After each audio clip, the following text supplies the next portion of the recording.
আসসালামু আলাইকুম, নমস্কার। একটা ভিডিও না করে থাকতে পারলাম না। আমার সঙ্গে ঘটে যাওয়া একটা ভিডিও, হ্যাঁ, একটা কথা আপনাদের বলতে চাইছি। আপনারা পুরো ভিডিওটা কিন্তু আমার দেখবেন, স্কিপ করবেন না, পুরো শুনে যাবেন। আমার সঙ্গে এই ঘটনাটা ঘটে গেল আজকে, তাই আপনাদেরকে আমি ভিডিওতে তুলে ধরছি। ব্যাপার হচ্ছে, আজকে আমি এক জায়গায় যাচ্ছিলাম, আমার একটা বন্ধু গ্যারেজের আমাকে ডাকলো, ভাই আমার এখানে এসো, আমি নতুন গ্যারেজ খুলেছি, একবার দেখে যাও, ওরম বললো। তা আমি যাচ্ছিলাম, জায়গাটার নাম হচ্ছে মল্লারপুর।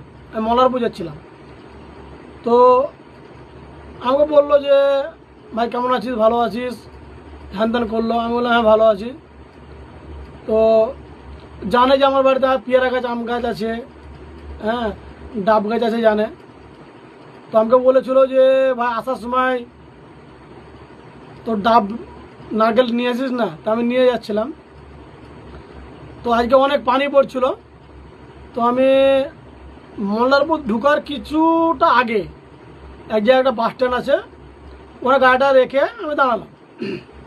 তো ওখানে দেখছি কিছু বেয়াদব মানুষ দাঁড়িয়ে আছে। বেয়াদব উচ্চারণ করলাম এই জন্য, আমি ওখানে বসলাম, ঠিক আছে। তো আমি হিন্দু না মুসলিম সে তো জানে না, ঠিক আছে। তো আমি ওখানে দাঁড়ালাম যাতে পানিতে না ভিজে যায় তার জন্য।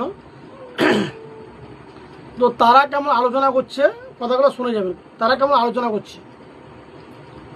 একটা মানুষ বলছে যে জানিস, যদি এই সরকার না আসতো এইবারে, তাহলে এই মুসলিমরা আমাদেরকে কেটে দিত, কেটে ফেলে দিত।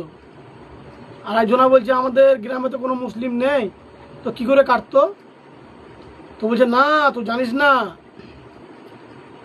মুসলিমরা হ্যাঁ আমাদের কেটে দিত। এই মমতা মুসলিমদেরকে ভালোবাসে, মুসলিমদেরকে সাহায্য করে, হেল্প করে। তা এই সরকার আমাদের যদি না আসতো, তো মুসলিমরা আমাদের কেটে কেটে ফেলে দিত, এটা বাংলাদেশ বানিয়ে দিত। তো আমাকে এত খারাপ লাগলো যে ছোট থেকে বড় হলাম, তো এখনও আমি পর্যন্ত কোনোদিন জানি না যে হিন্দু মুসলিম এই জিনিসটা আমি জানি না। কেন, আমার যদি 5খানা মুসলিম বন্ধু আছে, তো 50খানা হিন্দু বন্ধু আছে, ঠিক আছে। তার বাড়িতে যাই, খাই দাই, উঠি, ঘুমাই, সব করি, কিন্তু কোনোদিন আমাকে এরা মনে হয়নি যে ও হিন্দু বা আমি মুসলিম, ওরা আমাদের মনে হয়নি।